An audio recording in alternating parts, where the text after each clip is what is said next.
Hey guys, आप सभी का स्वागत है एजी मोशन डिज़ाइन हिंदी में। और आज की इस वीडियो में हम क्रिएट करने जा रहे हैं एक 3D डीएनए टाइपोग्राफिक एनिमेशन, वो भी आफ्टर इफेक्ट्स में बिना किसी प्लगइन का इस्तेमाल किए। और अगर आपको मोशन ग्राफिक्स से रिलेटेड और भी सारी चीज़ें एडवांस में सीखना पसंद है तो आप मेरी यूडमी कोर्सेज भी ज्वाइन कर सकते हैं, लिंक मैंने डिस्क्रिप्शन में दे दिया है। और अगर आप इस चैनल पर नए हो तो इस चैनल को सब्सक्राइब कर दीजिएगा और बेल आइकॉन पर भी क्लिक कर दीजिएगा। तो बिना वक्त ज़ाय किए चलिए स्टार्ट करते हैं।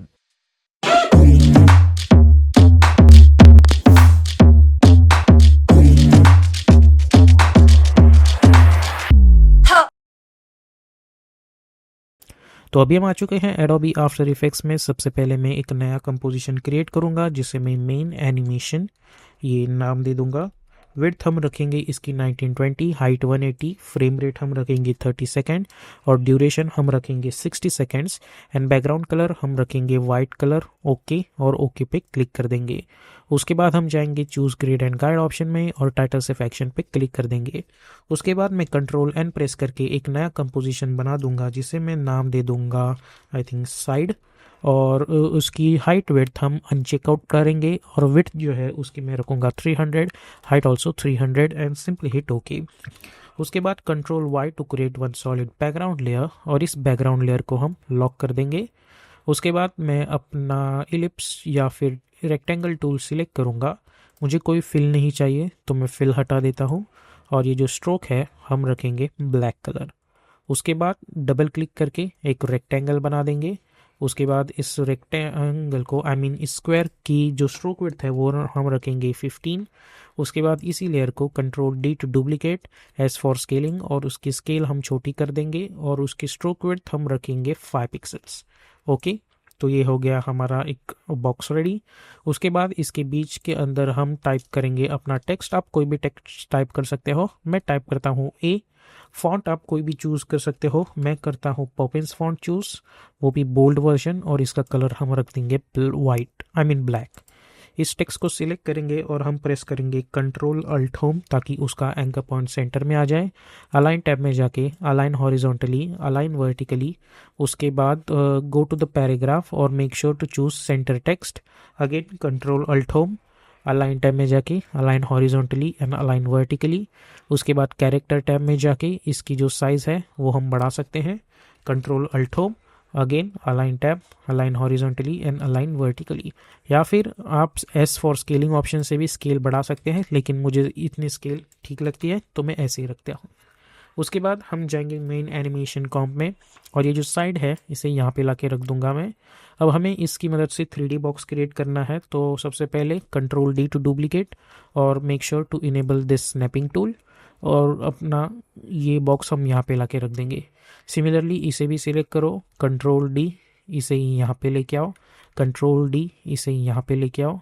इसी को सिलेक्ट करो, कंट्रोल डी, एक साइड हम यहाँ पे लेके आएंगे, कंट्रोल डी और दूसरी साइड यहाँ पे लेके आएंगे। तो हमारे बॉक्स की सारी साइड्स यहाँ पे रेडी है। अब इन सभी साइड्स के जो एंकर पॉइंट है वो एडजस्ट करने हैं। तो अपने पेन बिहाइंड टूल की मदद से इसका एंकर पॉइंट मैं यहाँ पे एडजस्ट कर देता हूँ, इसका यहाँ पे, इसका यहाँ पे, इसका एंकर पॉइंट यहाँ पे, इसकी एंकर पॉइंट यहाँ पे। ओके, अब F4 प्रेस करके हम सभी के 3D आइकॉन्स इनेबल कर देंगे और ये जो बॉक्स है वो इस बॉक्स से पेरेंट होना चाहिए। तो इस बॉक्स को मैं सिलेक्ट करूँगा और इससे पेरेंट कर दूंगा। अब इसे सिलेक्ट करो, R फॉर रोटेशन, और इसे हम इस तरीके से -90 डिग्री पे रोटेट करेंगे। सिमिलरली ये बॉक्स पेरेंट था, उसे भी R फॉर रोटेशन, इससे कर देंगे Y एक्सिस पे -90। इस बॉक्स को सिलेक्ट करो, R फॉर रोटेशन, इसे कर दो +90 ऑन Y डायरेक्शन।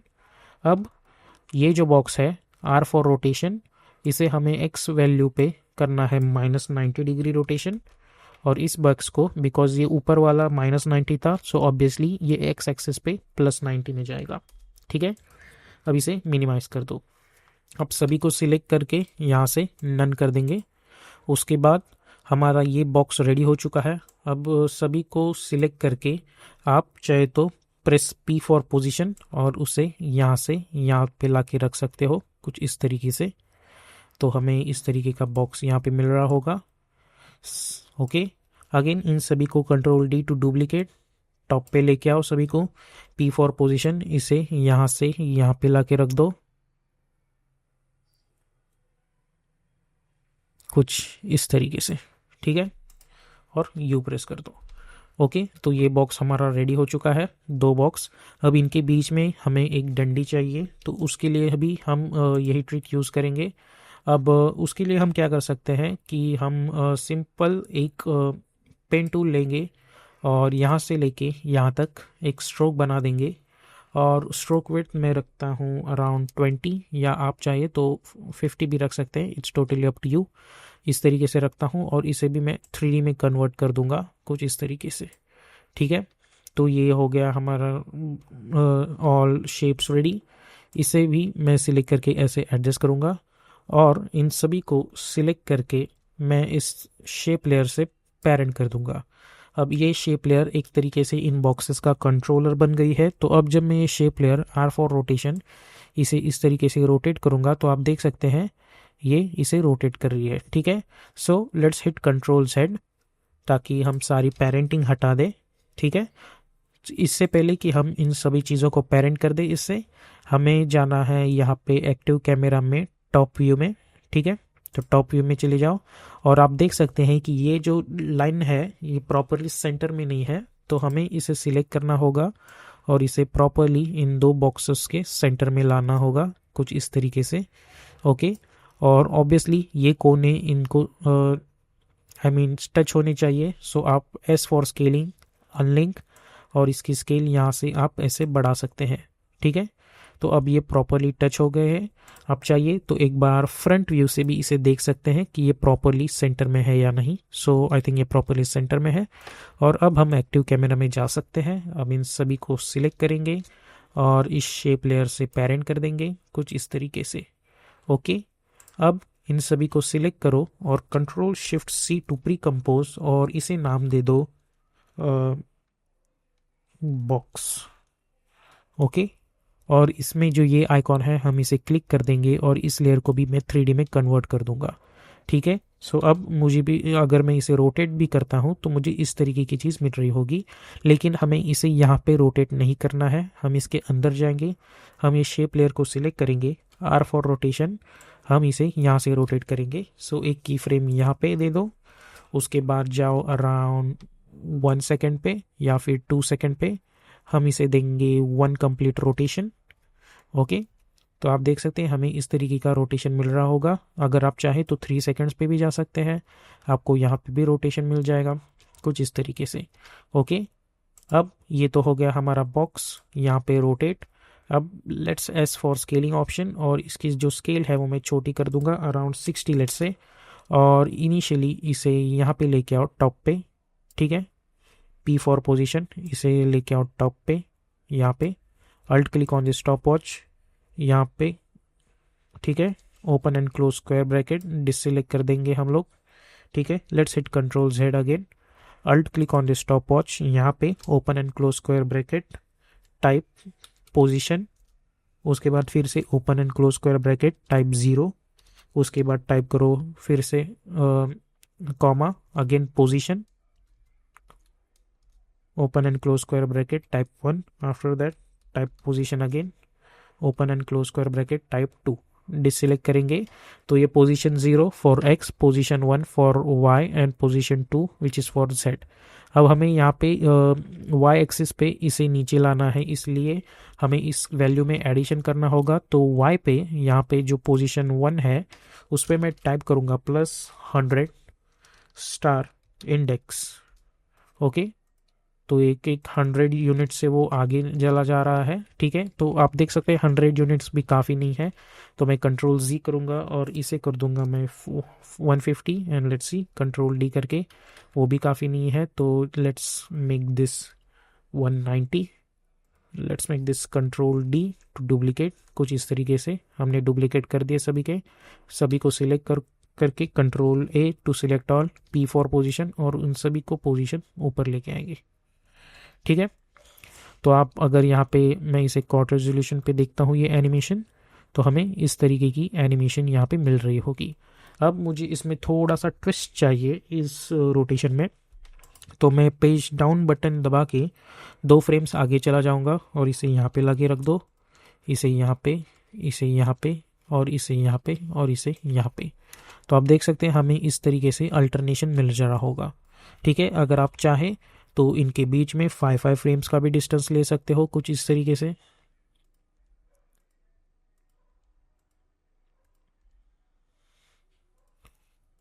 यहाँ से, ठीक है, और यहाँ पे हम बी प्रेस करेंगे ताकि हमारा रेंडरिंग जो है वो यहाँ से स्टार्ट हो। अब इसके अंदर अगर हम चले जाए तो आप देख सकते हैं कि 3 सेकंड पे ये एनिमेशन लूप में चलेगा। ठीक है, तो हम क्या करेंगे, इसके अंदर जाके अल्ट क्लिक करके यहाँ पे हम टाइप करेंगे लूप आउट एक्सप्रेशन, ताकि 3 सेकंड के बाद भी ये एनिमेशन चलता रहे। तो 3 सेकंड पे जाएंगे हम और मेन एनिमेशन में आएंगे, तो यानी कि यहाँ से 3 सेकंड, यानी इस कॉम्पोजिशन के 3 सेकंड, मतलब यहाँ पे 4 सेकंड। सो ये 4 सेकंड पे मैं प्रेस करूँगा एन। तो अब जब मैं एनिमेशन देखूँगा तो मुझे ये एनिमेशन कंटिन्यूसली एक लूपिंग फॉर्मेट में मिल रहा होगा। ठीक है, अब फुल रेजोल्यूशन पे ऑब्वियसली मुझे एनिमेशन ऐसा मिल रहा है। अब जब मैं यहाँ पे टॉप व्यू में देखता हूँ इस एनिमेशन को, तो ऑब्वियसली मुझे ऐसे एनिमेशन दिख रहा होगा। तो अब हम जाएंगे यहाँ पे जो व्यूज़ है वो मैं कर देता हूँ 2 व्यूज़। यहाँ पे मेरा डिफ़ॉल्ट व्यू है और यहाँ पे मैं चाहता हूँ कि ये टॉप व्यू दिखाए ताकि मुझे यहाँ से पता चले। अब यहाँ पे हमें ऐड करना है कैमरा, सो राइट क्लिक न्यू और मैं चूज़ करता हूँ कैमरा, और एंगल ऑफ व्यू हम रखेंगे 39 और ओके पे क्लिक कर देंगे। ठीक है, तो हमें ये कैमरा मिल चुका है। यहाँ पे इंस्टेड ऑफ डिफ़ॉल्ट हम चूज़ करेंगे एक्टिव कैमरा। ठीक है, और इस कैमरा को P4 पोजीशन, हम इसकी पोजीशंस जो है वो हमें नीचे ला के रख देनी है, या फिर आप राइट क्लिक न्यू और एक नल ऑब्जेक्ट बना दो और उस नल ऑब्जेक्ट को हम 3D में कन्वर्ट करेंगे और इस कैमरा को उस नल ऑब्जेक्ट से पेरेंट कर देंगे। अब इस नल ऑब्जेक्ट को हम यहाँ से सिलेक्ट कर सकते हैं और उसे ऐसे नीचे ला के ऊपर रख सकते हैं। ठीक है, सो P4 पोजीशन और उसकी पोजीशन हम ऐसे एडजस्ट करेंगे यहाँ पे। ठीक है, तो मैं इसे यहाँ पे एडजस्ट कर देता हूँ कुछ इस तरीके से। ओके, उसके बाद इस कैमरा को मैं सिलेक्ट करूँगा, हिट डबल ए। ठीक है, तो आप देख सकते हैं कैमरा यहाँ पे है। अगर आप चाहें तो इसे हल्का सा आगे भी लेके आ सकते हैं, it's totally up to you. Okay, तो कैमरा की सेटिंग्स ठीक है, तो मैं इसे 1 व्यू कर दूंगा और एक्टिव कैमरा अगेन। उसके बाद यहाँ पे जो डेप्थ ऑफ फील्ड है उसे मैं इनेबल कर दूंगा और इसकी जो ब्लर वैल्यू है वो हम रखेंगे 200 और एपरेचर वैल्यू मैं कर देता हूँ 200 ओवर हियर। ठीक है, तो आप देख सकते हैं यहाँ से ब्लर दिख रहा है और ये एरिया ब्लर नहीं दिख रहा है। ठीक है, तो हम क्या करेंगे, फिर से यहाँ पे टॉप व्यू में जाएंगे और ये जो एंग फोकस डिस्टेंस है वो, यानी कि ये लाइन आप देख सकते हैं जब मैं वैल्यू घटा रहा हूँ तो ये यहाँ पे आ रहा है। तो ये लाइन मैं चाहूँगा कि ये यहाँ पे हो, यहाँ पे फोकस करे। तो अब जब मैं एक्टिव कैमरा में देखूंगा तो मुझे इस तरीके की चीज़ मिल रही होगी। ठीक है, तो ब्लर वैल्यू हम 100 ही रखेंगे, लेकिन जो एपरेचर वैल्यू है वो हम अगर हम 50 रखेंगे या कुछ रखेंगे, या फॉर एग्जांपल 250 रखेंगे, तो हमें इस तरीके की चीज़ मिल रही होगी। मैं इसे 400 के अराउंड रख देता हूँ, तो हमें एक अच्छा खासा एक डेप्थ मिल जाएगी एनिमेशंस में। सिमिलरली आप इस पर डबल क्लिक करोगे और आप एंगल ऑफ व्यू एडजस्ट कर सकते हो, it's totally up to you. ठीक है, जैसे मैं यहाँ पे रख देता हूँ 50, तो आप देख सकते हैं कि मुझे एक इस तरीके से DNA एनिमेशन मिल रहा होगा। मैं ये जो नल ऑब्जेक्ट है R फॉर रोटेशन, मैं इसे अगर X एक्सिस पे रोटेट करता हूँ, ठीक है, या फिर Z एक्सिस पे, तो मुझे इस तरीके का एनिमेशन मिल रहा होगा। ठीक है, तो इस तरीके से हम आफ्टर इफेक्ट्स में DNA एनिमेशन बना सकते हैं। आप इस नल ऑब्जेक्ट की मदद से एस फॉर स्केलिंग, अगर आप इसकी स्केल हल्की सी भी बढ़ा दोगे तो इसकी साइज़ जो है वो छोटी हो जाएगी। ठीक है, फिर आप ये जो एपरेचर वैल्यू है आपको जैसे सही लगे आप उस हिसाब से एडजस्ट कर सकते हो। सिमिलरली ये blurriness as well you can adjust according to you, आपको अपने हिसाब से वहाँ पे ब्लरीनेस मिल जाएगी और आपको एक अच्छा खासा DNA एनिमेशन यहाँ पे मिल जाएगा और ये एनिमेशन लूप में चल रहा होगा।